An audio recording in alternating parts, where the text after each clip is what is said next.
talk. The title is Biology of Coral and Coral Bleaching. Welcome, Izzat. Thank you, Limping. So I start share screen now. Yeah, sure. All right.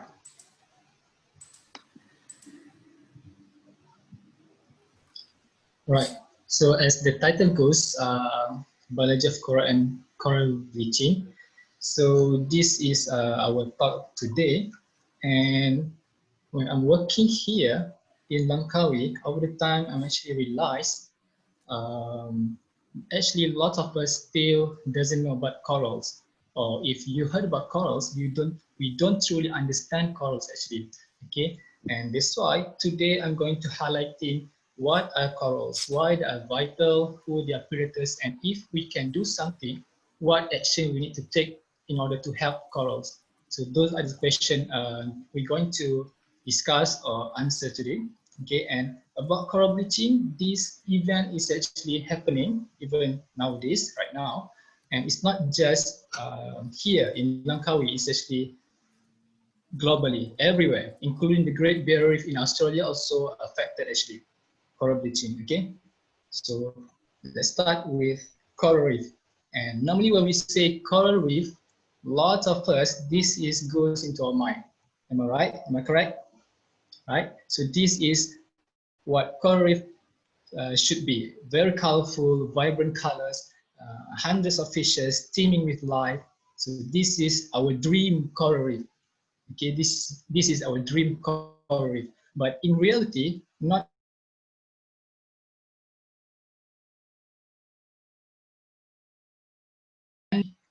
and for example, like here in Langkawi, we have something like this. This is in Langkawi. Okay, this is our coral reef. I know you wondered why all these coral look so ugly, brown colors like dead rock. I know, I understand that, okay? But if you come closer to this area, you're going to realize these are actually living corals, okay? Those brown color rocks, they are still alive, they are the corals, okay? And right now, this picture was taken during low tide, okay? It was during low tide.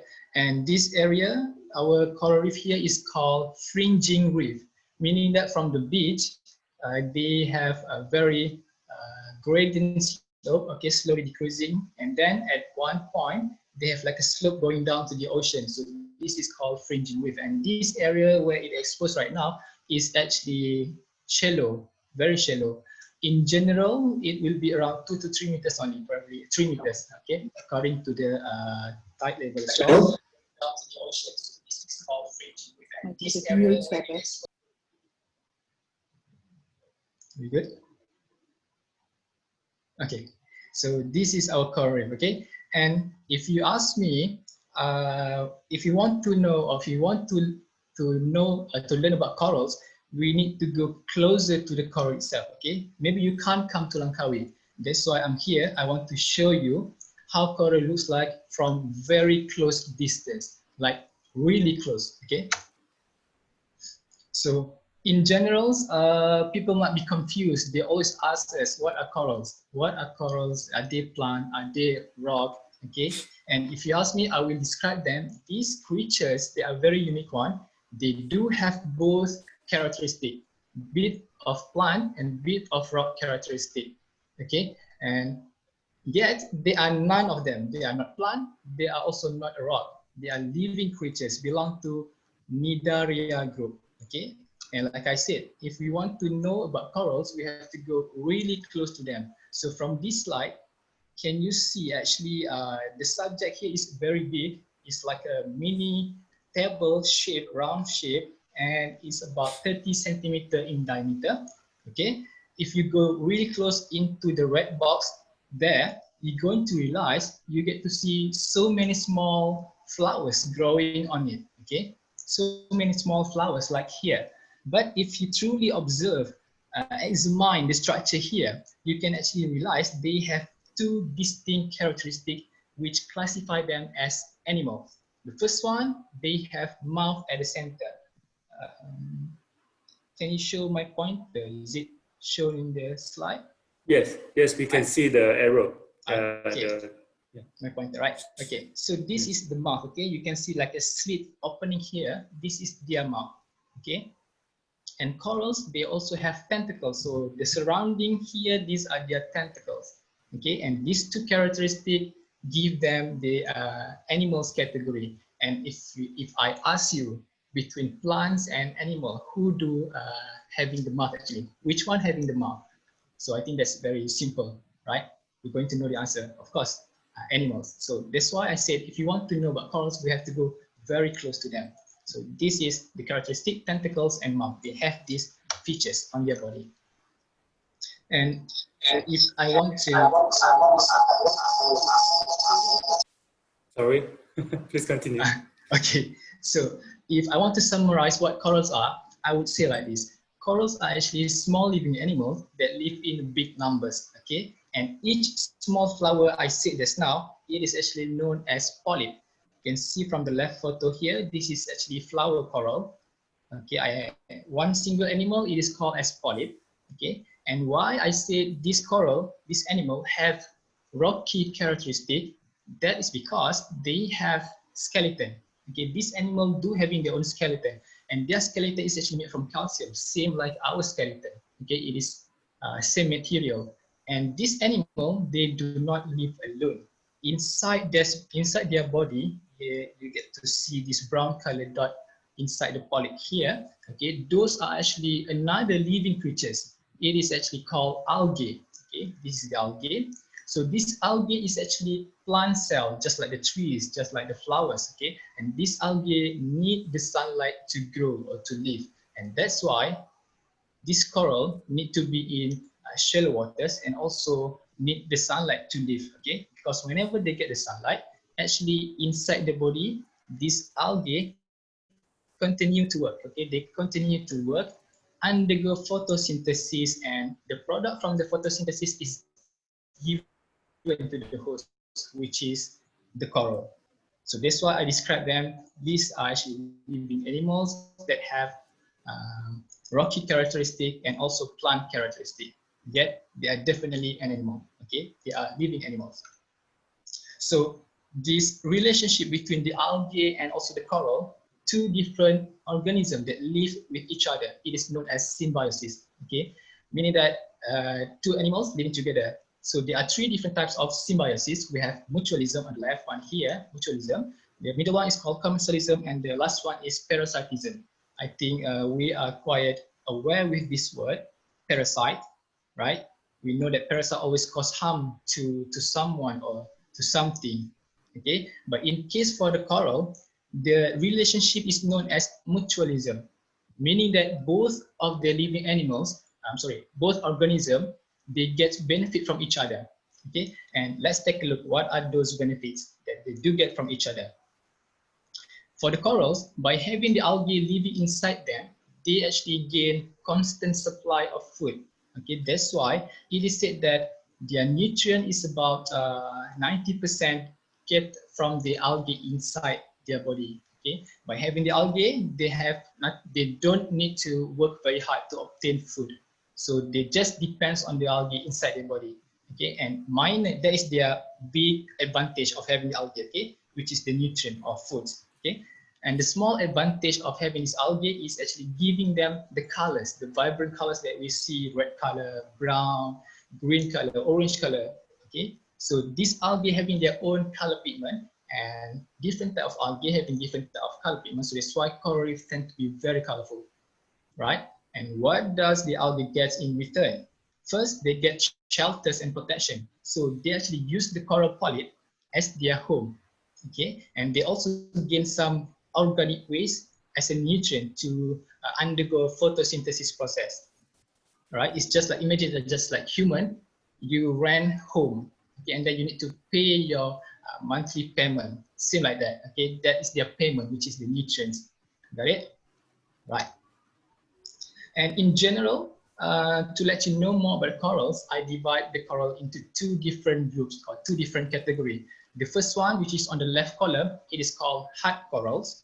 Okay, and the middle one here is actually called soft coral. So these are the two general coral category or coral type, you can call it. Okay, the hard corals, sometimes known as reef building corals, and the soft coral, also known as non-reef building coral. So let's take a look. What are their differences, and if they have similarities, what are those? Okay. First one, hard corals. Why they are called hard corals? They have a skeleton. We mentioned that before. They have calcium skeleton, and generally the skeleton is white in color because it is white, like our teeth, like our bone. Okay, they are white in color because they are made from calcium. But in soft coral, they are having different kind of skeleton. It is an element called sclerite. Okay, they do have little calcium inside their body, but the main element is called sclerite. And for sea fans, like the Gorgonian species, ask Keegan come out. Keegan, Mama, ask you come out. Sorry. Sorry for the interruption. Please continue. All right. So for Gorgonian species, the sea fans, the skeleton is also different. It's called gorgonin. It's a kind of protein actually. Okay, and just like the name suggests, these soft coral, they are very soft. If you want me to describe them, they are soft like sponge, like cotton.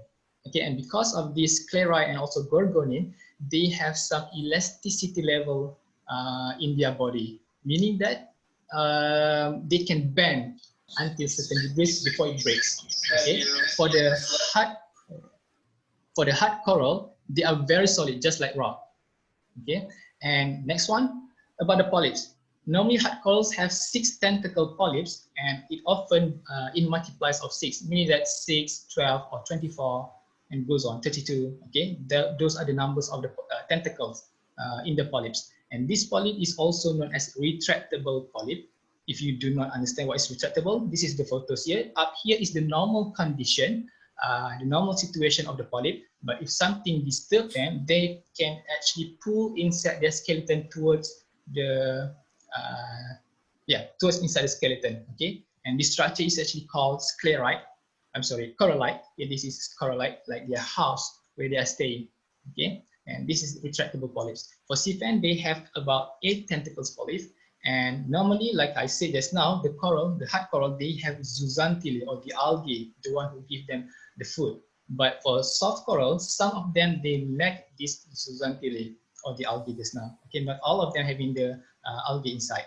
And generally, the hard corals can be found within 60-meter depth, but soft corals normally also in shallow water, but they prefer in high water current activities. Okay, high water current activities, meaning that they depends on the water currents that bringing their foods to them. Okay, so these are the 2 general categories that we have all over the world. But nowadays, I think it is also important to highlight another group of coral, which is known as black coral. So this black coral, which is on the right side of the column here, this black coral is also known as deep sea coral or cold water coral, cold species coral. Okay, because deep ocean, it is very cold. It's freezing cold. So that's why it's called cold water coral. And it also different from the other 2 coral just now. Their skeleton is made from chitin, and just like the name suggests, they are black in color, sometimes dark brown color. And because of this coloration, it gives the branching tree appearance. Okay, it gives the branching tree appearance. And sometimes they have like little thorns on the structure as well. They also have 6 tentacle polyps, but their tentacle is not retractable. They cannot hide inside the skeleton. Okay, so that is why it is different compared to the hard coral just now. Okay, and this one, when they are living in the deep ocean without the sunlight, so they lack of zooxanthellae. They do not have the algae inside their body. And to my surprise, actually, this black coral, they can be found in all depth. Okay, but mostly they prefer in deep water. For example, like about 1,000 meters below in the surface, sea ocean. Okay, so these are the 3 corals category. But the first 2 corals are the most general: hard coral and soft coral. Okay, these are the 2 important ones. And this is just to show you the difference between the coral skeleton. On the left is the hard coral skeleton, and the black coral is on the right side. And I do have a black coral skeleton here, if you get to see. Okay, this is the black coral. From far, you may notice it looks like a branching tree actually. But if you think again, what kind of tree that have cement on the base here? Okay, so this is a kind of cement, like a rock. So this is like their root anchoring onto the substrate or anchoring onto the seafloor. Okay, so this is actually hard coral, black coral skeleton. So it's different compared to the two of previous coral that I mentioned. And this one is just to show you the anatomy of the coral polyp. We know that this coral have their own mouth at the center here, okay? And because this coral only have one opening, meaning that that is their mouth and also their bottom at the same time. There is where the food goes in and also the waste coming out, okay? And they have tentacles. This their body, I call it body stalk here, and down here they have basal plate. So this basal plate here is where they deposit the calcium skeleton. They develop the calcium skeleton underneath them, okay? And they do have their own stomach inside here, and this is like inside. It's called mesoglia. Just think like our meat, our muscle inside. Okay? We have skin, and then we have bone at the center. Between the bone and the skin is where our muscle, our meat. Normally, when I describe the corals, we always relate them with something else. For example, if you talk about birds, we can say birds and chicken, they are from the same family. Buffalo and the cow, they are from the same family. Cats and the tigers, they are from the same family, right?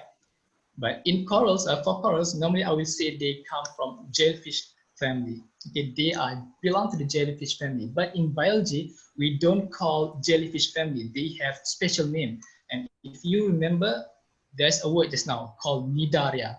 Okay, you get to see here is sea anemone. This is soft coral on the left bottom, and on the right bottom here is the hard coral. Okay, you can see the polyp, you can see the mouth here at the center. Okay, so these are the characteristics to be categorized into the same family, which is called Cnidaria. Okay, this is the word Cnidaria. It simply means stinging animal, meaning that all animals that belong inside this category, they have the ability to sting, okay, to sting or to kill their prey. So let's go through from here. Mostly the Cnidaria, they are actually small in structures. Okay, they are very small, tiny, and they can live in a colony, big colony, like a coral just now. Okay, and few species like the sea anemone and jellyfish, they live solitary and they live freely. They not attach onto substrate. They not attach onto any kind of rock. They're freely to move around. Like jellyfish, they are free to swim. Okay, and this sea anemone, the photo here is called sea anemone. If you know Nemo fish, the clownfish, okay, this is Nemo's house. Okay, Nemo lives inside here. Many people misunderstood. Many people misunderstood them as a coral. Actually, this is not a coral. Okay, this is not a coral. Why? This guy can move around. By move around, I mean they can walk. Okay, you can see this is like, I call it snail feet. Okay, I call it snail feet. Very similar to the snail, they can crawl in very slowly to another place. It means they can walk around. So that's why sea anemone is not belong to coral family, coral group. I'm sorry. Okay, and like I said, they only have one opening at the center, which is functioning as mouth and also the bottom. They have lots of tentacles, and these tentacles, they are special. Okay, if you look here, their unique characteristic is actually stinging capsule, or called as nematocyst. Okay, this stinging capsule is the one that keeps stinging to their prey or keeps stinging you. If you happen to be stung by jellyfish before, these are the things that keep poking onto your skin surface actually. Okay, so let's take a closer look how the nematocyst looks like. Bear in mind, this nematocyst is not only found in coral, they can be found on jellyfish and many other things, sea anemone as well. Okay, so this is the structure. This thing is very sensitive to touch, and if touched, they can be triggered to shoot out their barb. They have like a tiny harpoon here, very, very small, and they can shoot out at extreme speed. So they can penetrate into your skin if you touch them, okay, or into any kind of animals that touching them. Okay, so that's why some jellyfish, they are very dangerous, like box jellyfish. They are very dangerous even to human. You can die within few minutes if you get stung by those jellyfish. Okay, and this nematocyst here actually have found inside this structure. The first one is known as affect our nerve system. Okay, and they also have special enzymes like a protein. Okay, and this protein is actually break down tissue. Okay, inside our body, they're going to break down the tissue, and this toxin is called as pore-forming toxins. It can actually destroy the cell itself. Okay, our basic unit structure of life is a single cell, right? They can destroy the cell itself. So that's why some Cnidaria, like the box jellyfish, very, very dangerous even to human. It can be lethal if you get stung by the box jellyfish. So this nematocysts function as two ways. The first one, it is involved in defense mechanism to defend themselves from predators, from touching and all those sort of things. The second one, it also involved in feeding. Okay, it involved in feeding. Corals actually able to capture tiny creatures living in the water, which is known as plankton. Okay, and that is their food. Okay, for those who do not know what planktons are, they are small living creatures that normally drifting and floating in the water. Okay, yes, they can swim. They are able to swim, but since they are very small, they can't swim against the current. They can't swim against the water, against the wave. So they are also known as ocean drifters. Okay, they just floating, drifting by the wave, by the water. Okay, and for plankton, there are two different types of plankton actually. The first one is called zooplankton here, which is an example of zooplankton is called copepod, right? It's called copepod. And actually from the background photo here, I accidentally captured two planktons between the coral polyps. If you're using a big screen, for example, like you are watching this talk using your computer, maybe you get to see where are those two plankton. Okay, let me show you. Can you see this arrow here? Okay, I have two arrows pointing up. The first on the left one here is just next to the coral polyp. Okay, this is the plankton, almost similar shape with this copepod down here. Okay, this is the first plankton, and the second plankton is actually trapped by the stinging tentacles of the polyp just now. Okay, can you see the plankton here? I'm circling my pointer. Okay, this is the plankton. It's up to you. I leave to your imagination whether this coral polyp is eating or whether this plankton is just using the stinging tentacles as their advantage, protection from predatory plankton. Okay, it's up to you. But the thing I want to highlight is this one, artificial ocean drifters. Okay, we know that the nature plankton here is called ocean drifters, but nowadays we are very successful. Okay, we also create artificial ocean drifters. Okay, and this thing is actually the problem that we're facing right now. Okay, and if you look here, this time this is the real plankton. Okay, and if you see, this plankton is actually having bits of fluorescent, green fluorescent inside their body. Okay, this is actually artificial ocean drifters. I call it artificial ocean drifters. For those who are wondering, okay, I will tell you what are those artificial ocean drifter after this. Okay, back in my university, we had one event where there is a dolphin stranded near to our university. So we were there to help the poor dolphin. We took care of the dolphin for a night. We wait until the next morning for the staff to set up the tank, to do some rehabilitation for the dolphin actually, but within a week, the dolphin died. Okay, the dolphin died, it did not survive. And after the postmortem, we are actually very surprised to see the result, what actually kills the dolphin. Okay. Do you know what are those things? Do you know what is I meant by artificial ocean drifters? Can I see from the chat if you get to type? I want to know whether you are still with me or I'm just talking to the screen.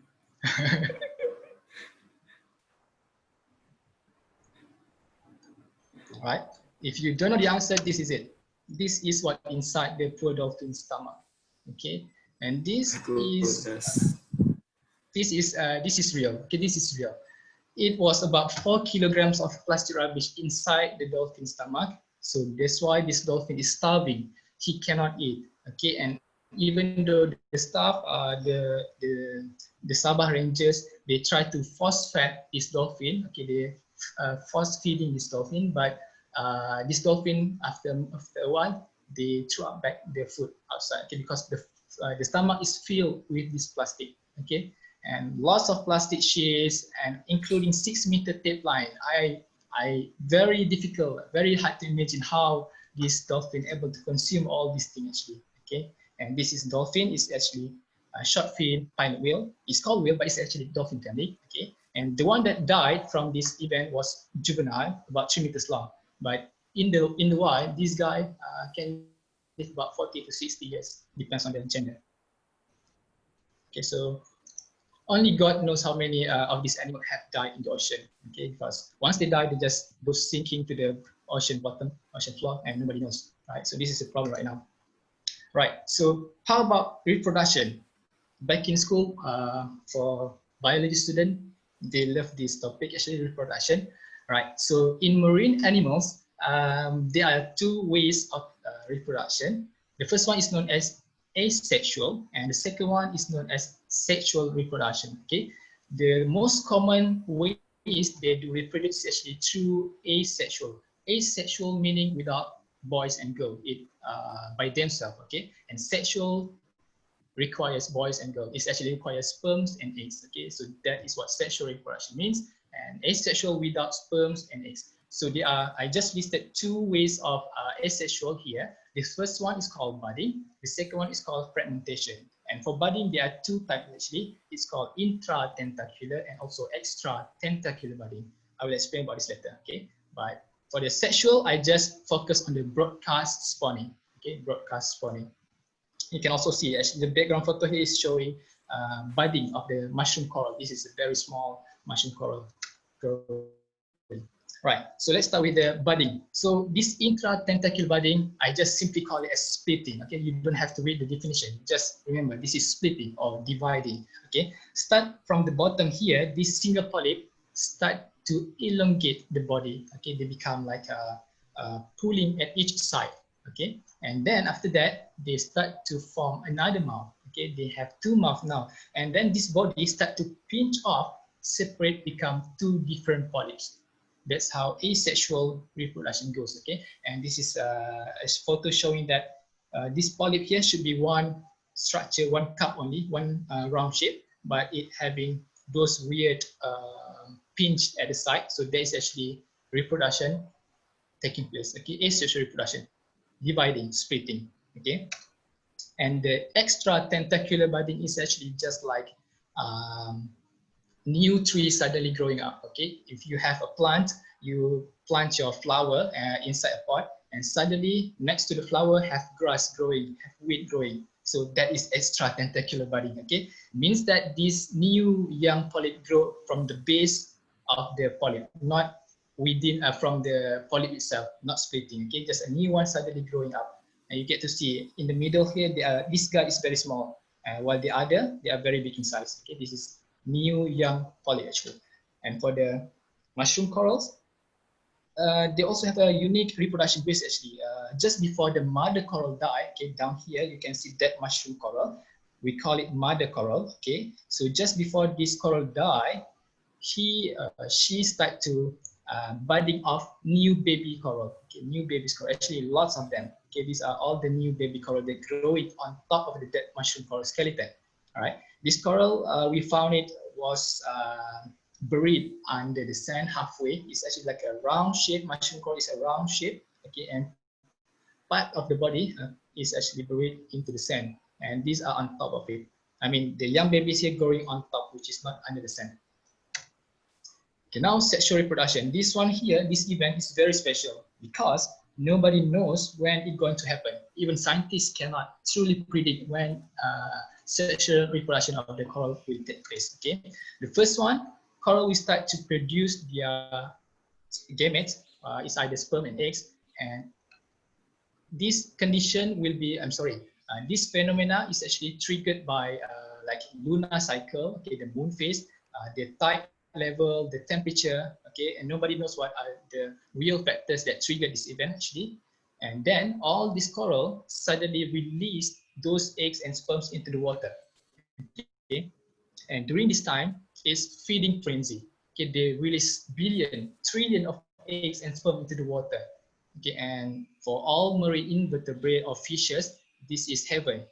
Buffet is feeding time, so they eat all those coral eggs and coral sperm. Okay, coral eggs. Okay, those are their food as well. Okay, and then after that, external fertilization occurs. This is happen when the sperms and the eggs combine together, and then they form a baby coral that is called as planula larvae, or you can call it as coral larvae as well. And remember, all type of larvae is actually a zooplankton. Okay, so this planula larvae is actually able to swim, but very poorly. Okay, so once this coral larvae found a suitable place to settle down, he will undergo metamorphosis and change in appearance. So meaning that from like just imagine the larvae looking like a tadpole, okay, like a tadpole, and then he settle down and then start to turn or change the shape, becoming something like the background here. Okay, having tentacles, having mouth. Okay, so this is metamorphosis. Okay, they start to change from baby into adult stage. Okay, and another fun fact about this coral polyp, if this polyp, or even though they already changed into polyp, okay, if this polyp find the environment become not suitable for him or for the coral to grow, he will undergo reverse metamorphosis, meaning that from this polyp stage, he reverts back being a larvae, which is, I found it is very amazing, because what kind of other animals can do reverse process in their life cycle? Okay, so I found this is very interesting. Okay, and then they can swim again to another place and then settle down, undergo metamorphosis again, and and they start to deposit the calcium skeleton at the base. Okay, like we know that below here they have like a plate, keep building the calcium skeleton down there, and after that they will go asexual reproduction through the splitting or dividing method just now. Okay, that's how coral reefs start to grow bigger and bigger. Got it?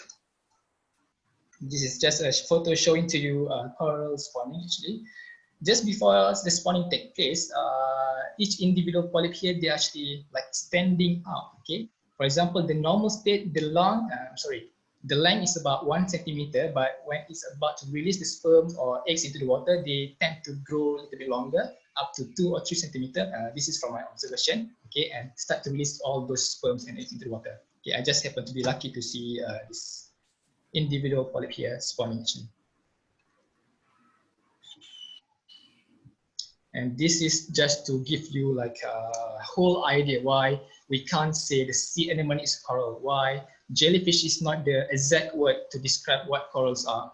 Okay, this is the family tree. See from here, this category, the yellow box here, these are all belong to jellyfish. Okay, we have stalk jellyfish. This is like a Portuguese owl. Okay, it's called Saphonophos, and this is the box jellyfish, the one that I say is very dangerous even to human. It can kill you within a minute. Okay, and this is the normal swimming jellyfish, and this is where the coral groups are. Okay, under Anthozoa group, class. Okay, you can look from here. This is the label class. Okay, we have soft coral. This is the category, and then down we have hard coral and also black coral. Okay, on this side, and you get to see sea anemone is also different category from those corals, so that's why it's not a coral. Okay, so that's why it's not a coral. Sea anemone, nemosome. Okay, nemosome.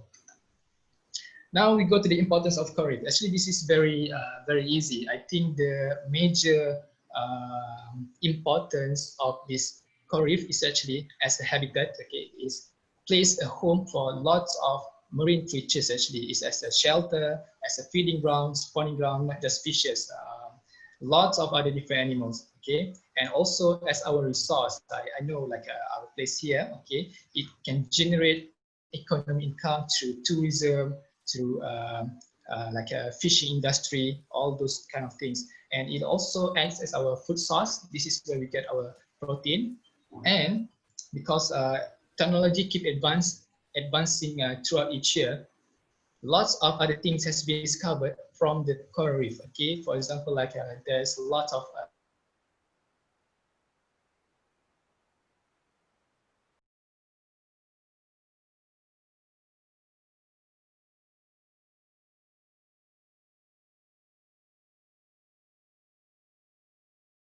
all these coral reef one day, maybe we also going to lose all the cure, all the vaccines that we needed today, right? And the last one is also acting like a coastal shore protection. They can coral reef can actually slow down the wave action. Okay, they can absorb the wave. For example, like in Australia, they call it Great Barrier Reef because the reef itself acting like a barrier. Okay, they stop the wave coming towards the shore area, slow down the wave, And in Maldives, same like that. If Maldives having less coral reef or having no coral reef at all, maybe the area already gone. I mean, like the beach already gone. Okay, because sometimes the wave action can be very strong. They can erode the beach itself. They can destroy the coastal area. Okay, and for us in Langkawi, we happened to have tsunami before, back in 2004 or 2006. Where is the tsunami again? I'm sorry. Okay, so that tsunami is actually reaching to our bay, and luckily we have coral reef in front of us, and that's why if you look from my photo just now, I'm showing you the coral reef in the Thai Bay. They are dominated by one species only, because most other species of coral were destroyed, killed by the tsunami. Okay, and that ugly brown color rock are the one who survive, are the one who absorb the wave energy the most and still survive till today. Okay. And there's lots of threats of issues going on today, and some predators actually can cause a huge impact onto the reef ecosystem. Okay, for example, I divided the predators into two different categories, minor and major. Okay, the major predators is actually crown of thorn starfish. This is natural predator. Okay, this animal here, this starfish, they look just like the normal starfish, but they have a spike, pointy spike on their body. And this starfish exclusively eating on corals. Okay, they eat the coral polyp. So within a night, this animal can destroy the whole reef area. So if we have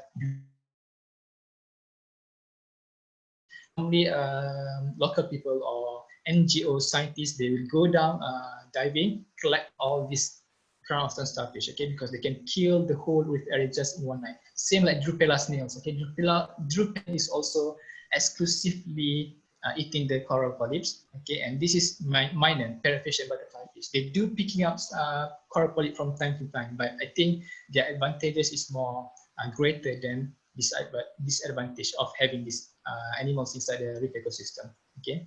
And then second one is habitat destruction. This is the threats that going right now, okay.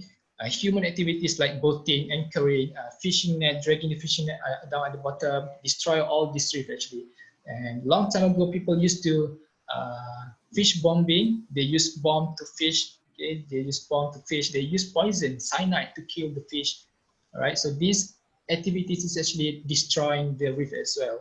Not just the fishes. Yeah, they can get lots of fishes when they use this method, but they destroy the habitat where their income coming from. Okay, so that's why these are very, very, we say, threatening. Okay, threatening. And then we have nature habitat destruction from tsunami, tropical cyclone. Like here a few days ago, I think last week, we had a big storm coming, and when I go back, when I go snorkeling in the ocean, I saw lots of big corals already broken, even flipping upside down. Okay, so remember, the coral is actually living polyps, and those polyps need the sunlight. If the coral is already flipped upside down, the sunlight cannot reach towards the polyp, and they will die. Okay, they will die. So that's why these things can actually destroy or kills the coral actually. And now we have major issues with this climate change, the global warming, okay, and we have sometimes it's going to be a very warm year. It's called El Nino, okay, and now we also have a chemical runoff going to the oceans, towards the ocean, and all these things can lead to coral bleaching, which is our next topic. Okay, this is coral bleaching, which is very important as well, very threatening.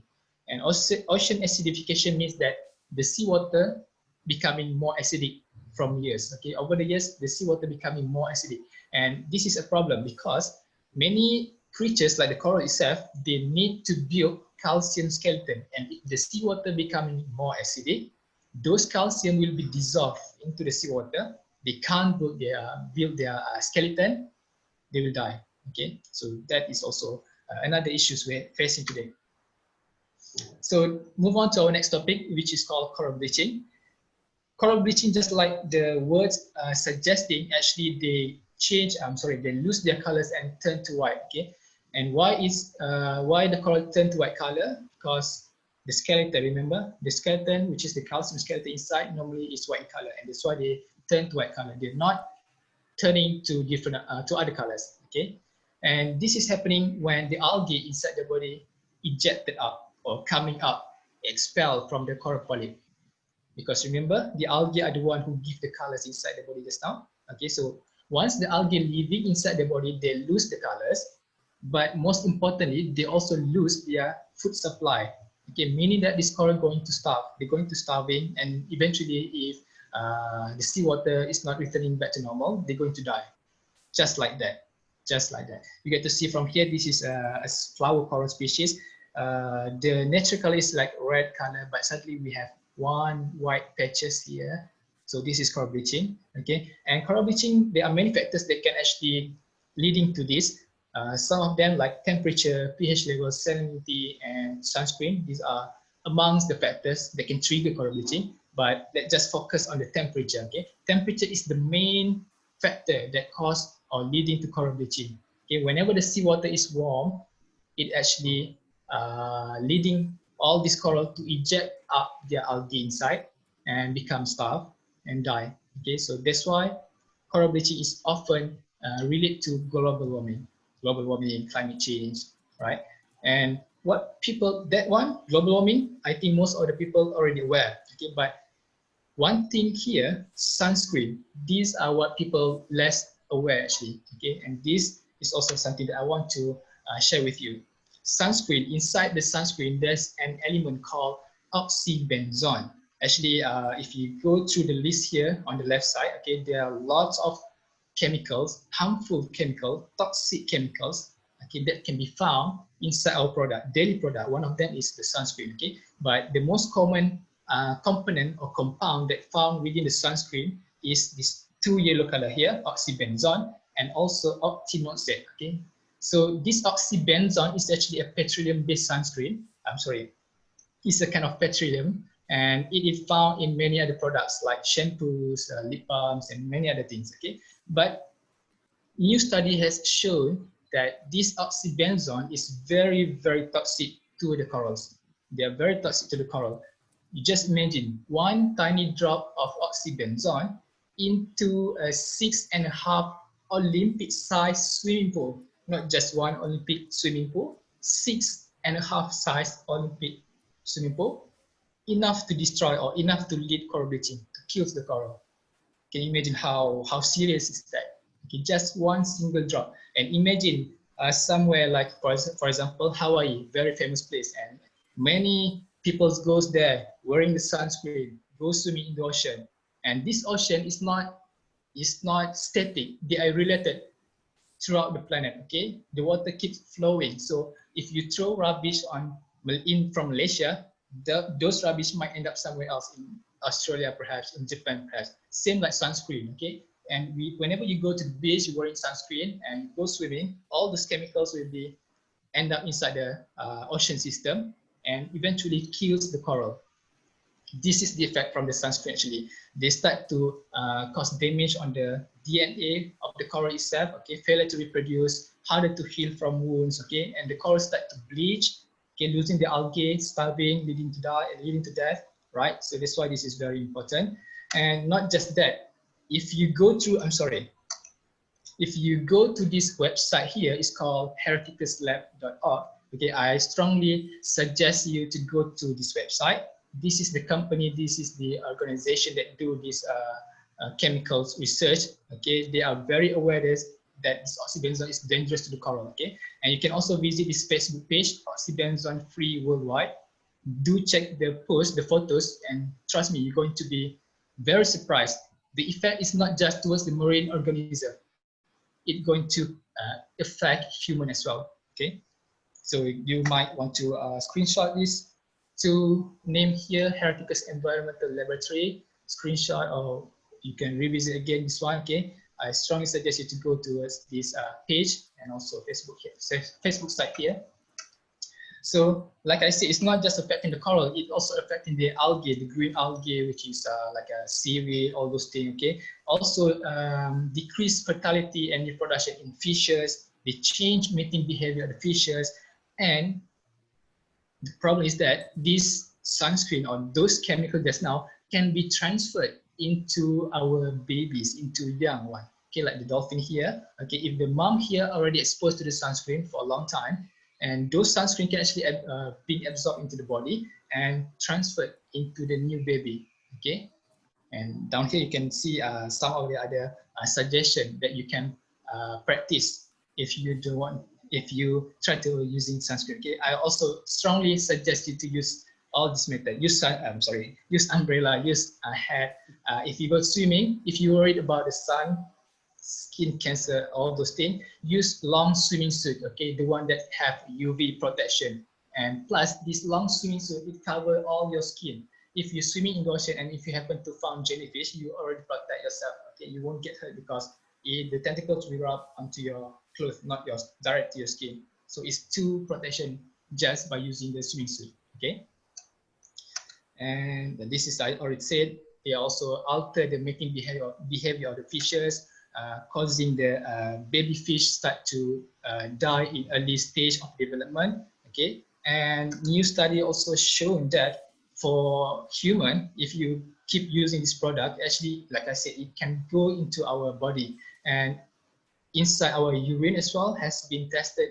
There's this chemical inside our urine. Okay, and for the pregnant mothers, it might be a problem because it can pass inside the amniotic fluid and cord blood, passing to the baby. And this is also another new study back in 2017. Maybe this oxybenzone is the cause, is the factor induce this disease, deformity in babies. I don't know how to pronounce this one. Okay, you can always go to the Facebook page, the one I mentioned, and they always leave the research article for your further information. Okay, but if you ask me, it's very long text. Okay, so that's why the poster here is very helpful. They just summarize all important things and let you know what are they finding, right? So these are just some of the facts you can find from World Wide Fund, WWF. Okay, just want to highlight here this one where I'm pointing out. Okay, this coral reef is actually occupied about less than 1% throughout the entire ocean. Okay, less than 1% throughout the entire ocean, but it already home to more than 25% of all known marine fish species. You just name all other fishes. Okay, you name it. Dolphins, parrotfish, all these fish, somehow they relate to coral reef. It do depends on the coral reef. Okay, less 1% in total ocean, but already home for so many fishes. So that's how important they are. Okay, and Southeast Asia, Malaysia, one of them. We are very lucky to have very high diversity of marine species, including the coral itself. Okay, maybe you have heard about Coral Triangle. So this area, the Coral Triangle, including Malaysia, Papua New Guinea, Indonesia. Okay, we are blessed with good diversity of marine ecosystem. Lots of species can be found within this area, okay, within this small area. So that's why they are called Coral Triangle. Okay, but the issue we are facing right now, you get to see here, more than 80% of the world's shallow reef are severely overfished, destroyed by human activities. And this is what we discussed just now, coral bleaching. In 1876 until 1979, very small numbers recorded for the bleaching event. Okay, and then I think this is about 100 years, 1980 until 1993, there are about 60 bleaching events has been recorded.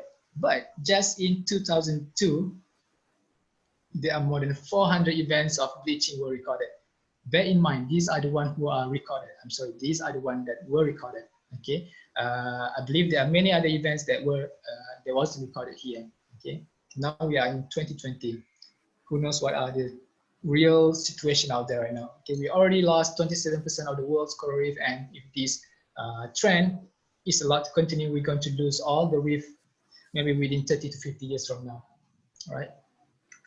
So that's why I said the simple way we can do is change our life. We know right now we always need to practice this 3R system: reduce, reuse, and recycle. I believe many people are already aware about the plastic pollution. They stop using the straw whenever they drink. They stop using one single-use plastic. Okay, because that is our new lifestyle right now. But like I said, right now, less people aware about the sunscreen. Okay, if you want to buy sunscreen, please do check on the ingredient first, or try to look for the one that have labeled as reef-friendly or eco-friendly sunscreen. Okay, those are better than the traditional sunscreen. If you ask me, I would suggest you just use sunglass, hat, or swimsuit. Okay, the one that just I mentioned to you. And this is just one of the brands. It's called All Good Products. Okay, you can also go to this web page here. This brand is aware about the chemical effects of the oxybenzone, so they are not using any those harmful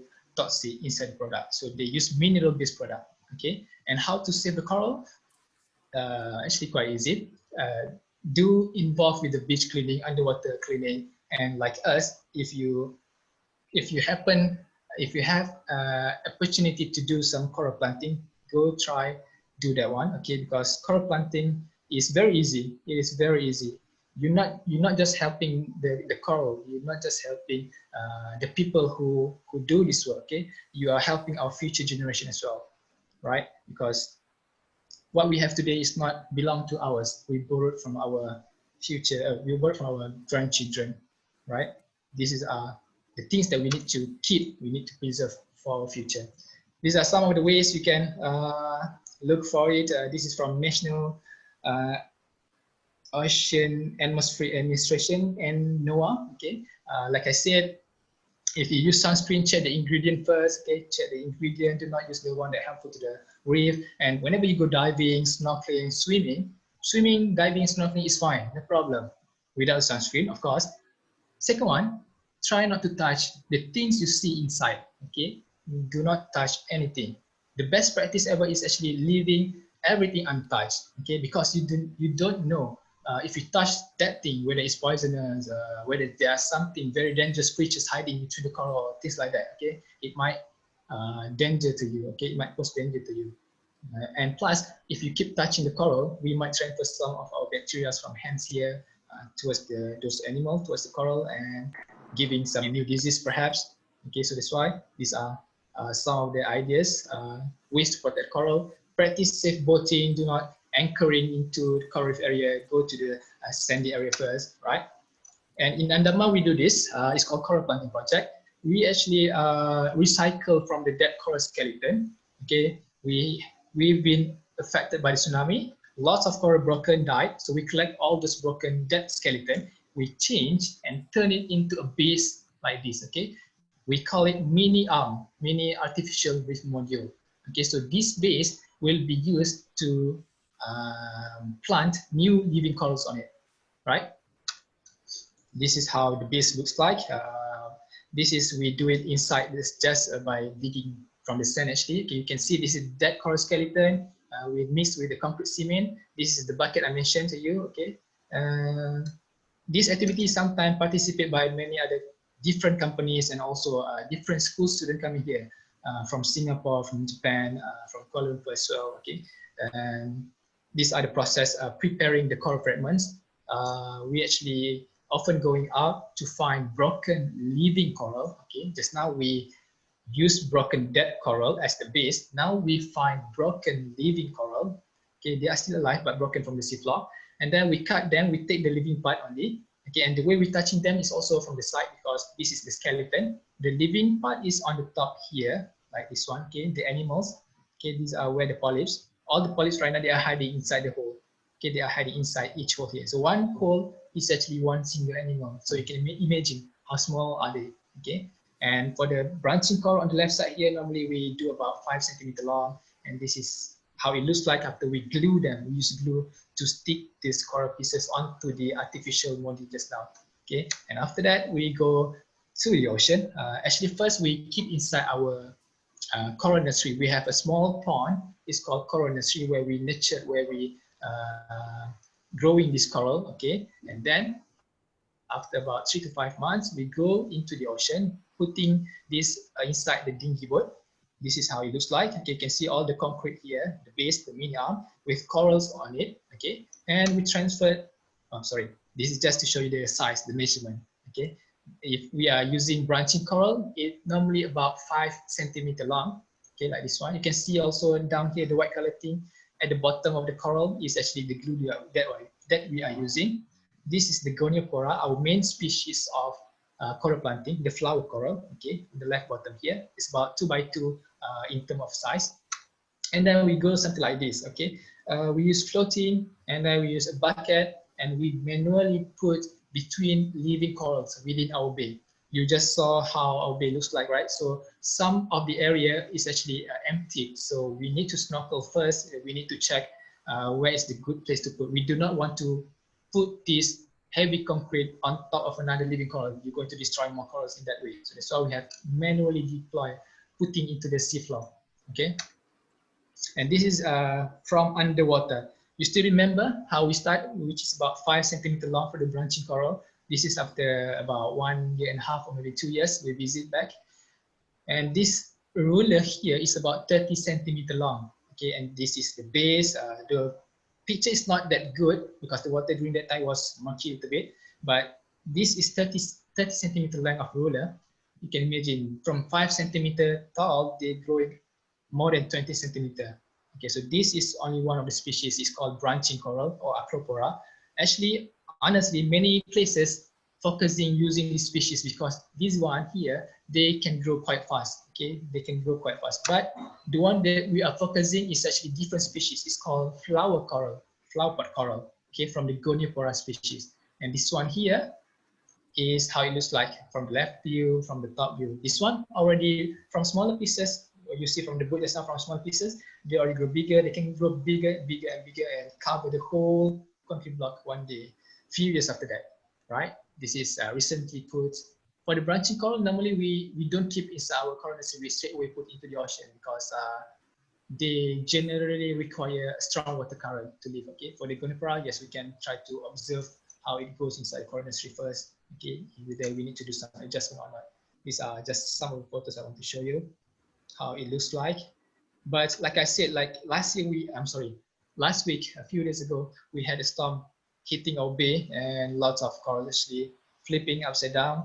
I'm worried some of our coral planting project also affected from the wave action here because when it's monsoon season here, the wave tend to be pretty strong, okay? And this is just one of the activities we have here. It's called coral clearing. Okay, coral clearing, meaning that during low tide, we actually get the people helping us and collect all those broken dead coral. And remember, this coral skeleton is actually will be changed, will be recycled, reused back into, changed into this mini arm, which is what we planting later on in the future, right? So this is how we can save the coral actually. So with that, thank you so much for joining me, and I hope you guys learned something new. And yes, Lempi, you want to say something? Yeah, thanks. Thanks, Izzat. It's very, very informative and we learned a lot. I see there's a lot of questions inside the chat room also. So we will start the Q&A and I will also put the link of the quiz into the chat room now. So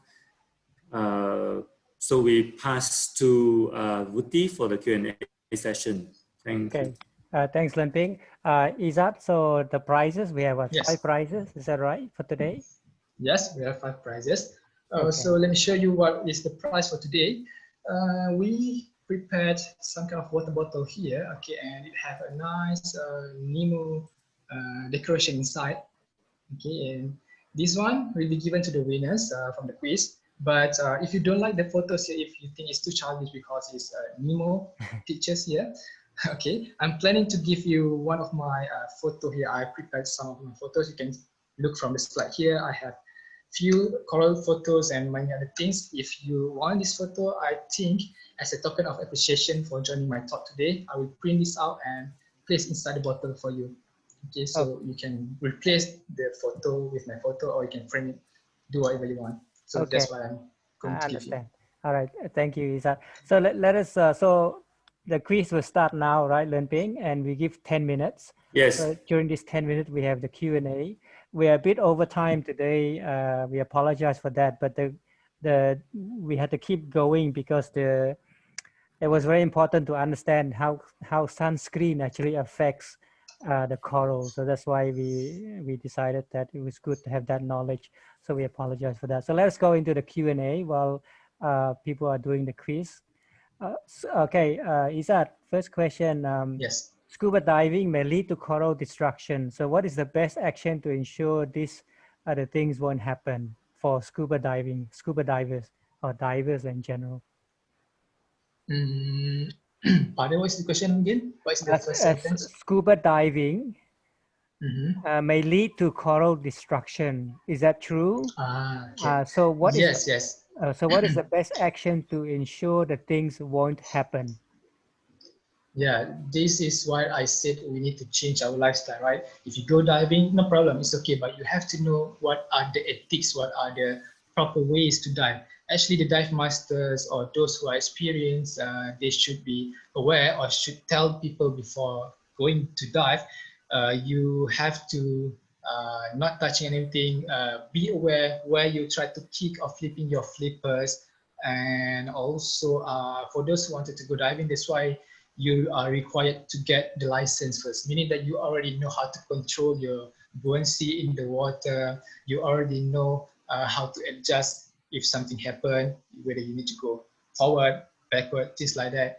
And even though some of the dive instructors, they do touching all those things, and that's why maybe underwater you can like I don't know, you can tap to the dive master. No, cannot. Okay, you can actually tell them to do that. Okay, and then because very few places they did bring out, when they go diving, they did bring out those marine creatures from when they are diving, they bring out to their boat. Okay, so you already learned today, and you already know the knowledge. So now it's your turn to deliver the message to those who do not know. Yeah, very true, very true. Thank you, Izzat. Okay, next question. Does Malaysia have all the three categories of corals, the hard, soft, and the black corals? Yes, actually, yes.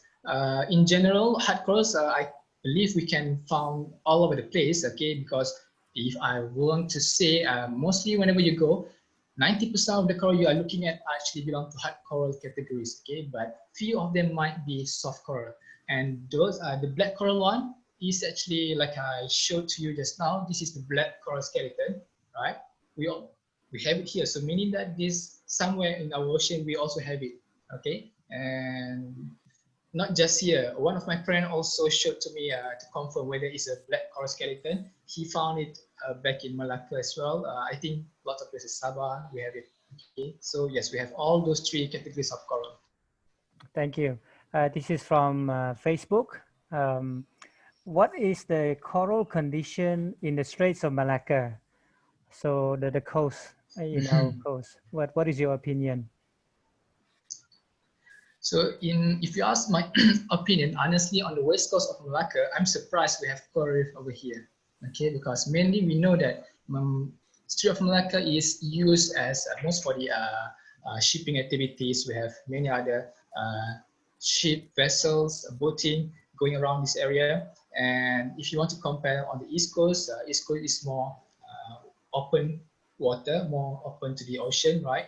And that's why lots of study need to be conducted around here. And actually, I'm not so sure about the whole area, but from our bay, we had a marine biologist consultant before who do this project.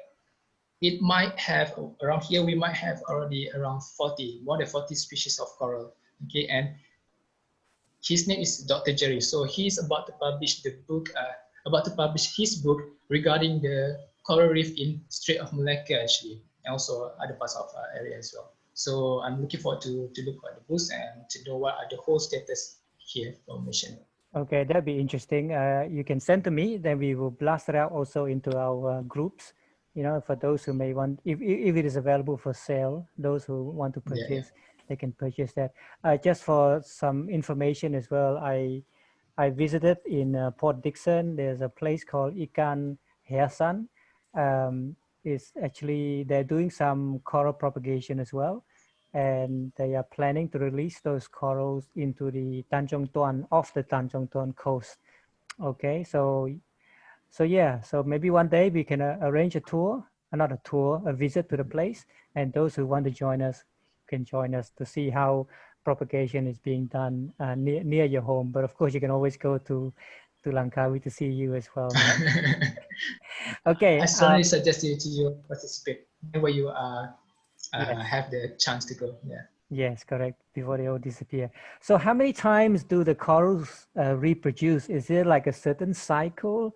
Or is it like you mentioned that there is actually no scientific data at the moment? Correct.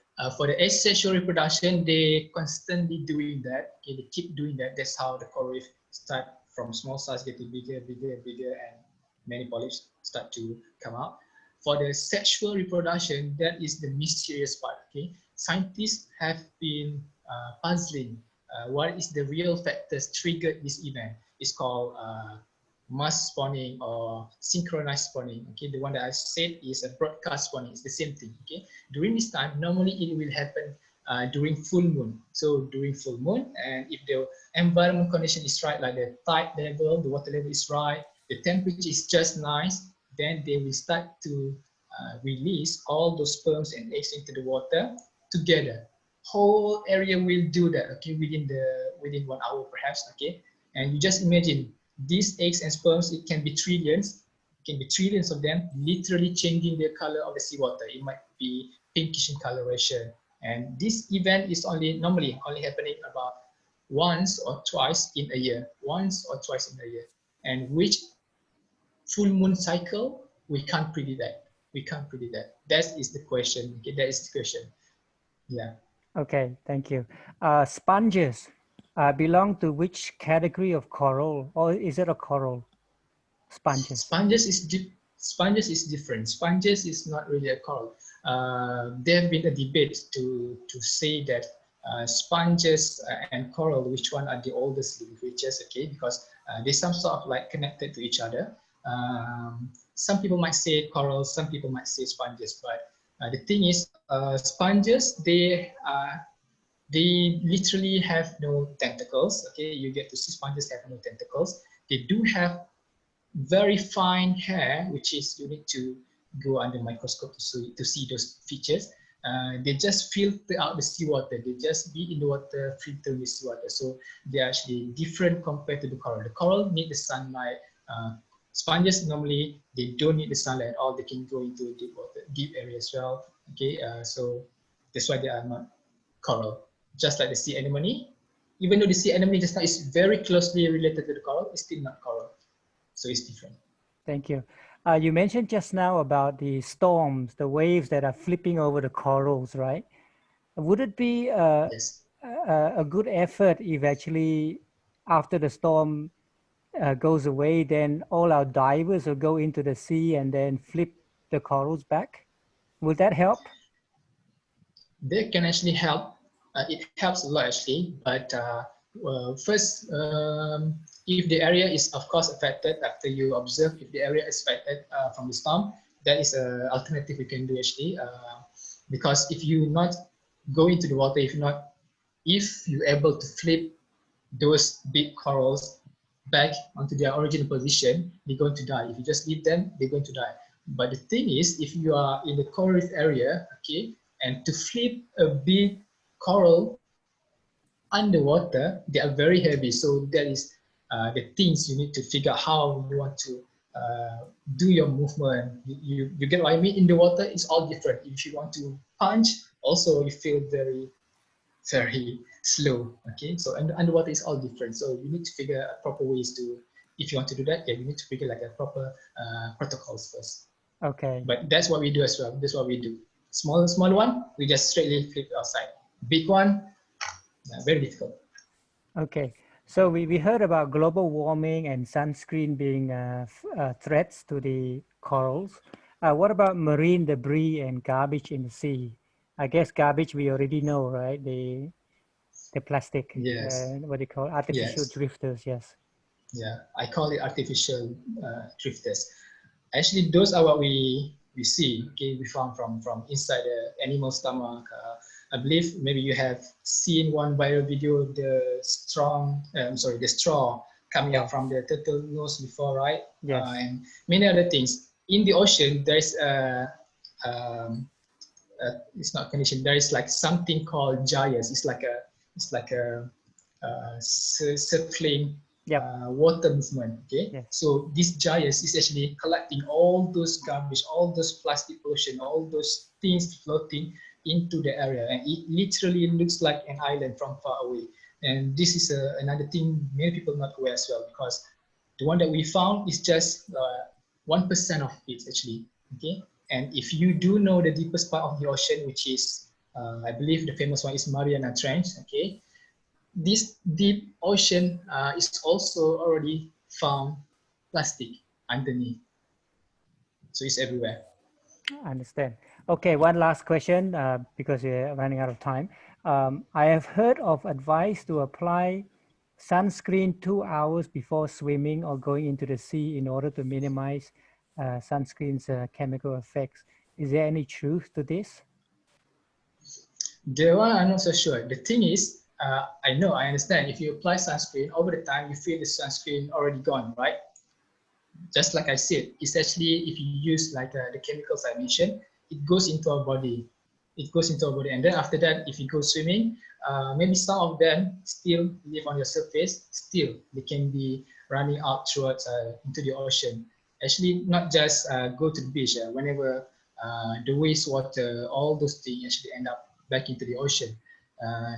Those things, many of them, they are very, very small. Even the water treatment maybe not very efficient to detoxify all those chemical things. So that's why I strongly suggest you try to avoid using the normal sunscreen. If you truly want to use the sunscreen, try to look for the good product first. Okay, and before, if you ask me, before new sunscreen product has been developed or give to the public, which is better ingredients, that's my answer. All right, thank you very much. So that's all we have for Q&A. If you have any more, then we can always use our WhatsApp chat group for more discussion. All right, thank you, Izzat. Back to you, Lanping. Thank you so much. Okay, so we already have the result here. So I will share my screen.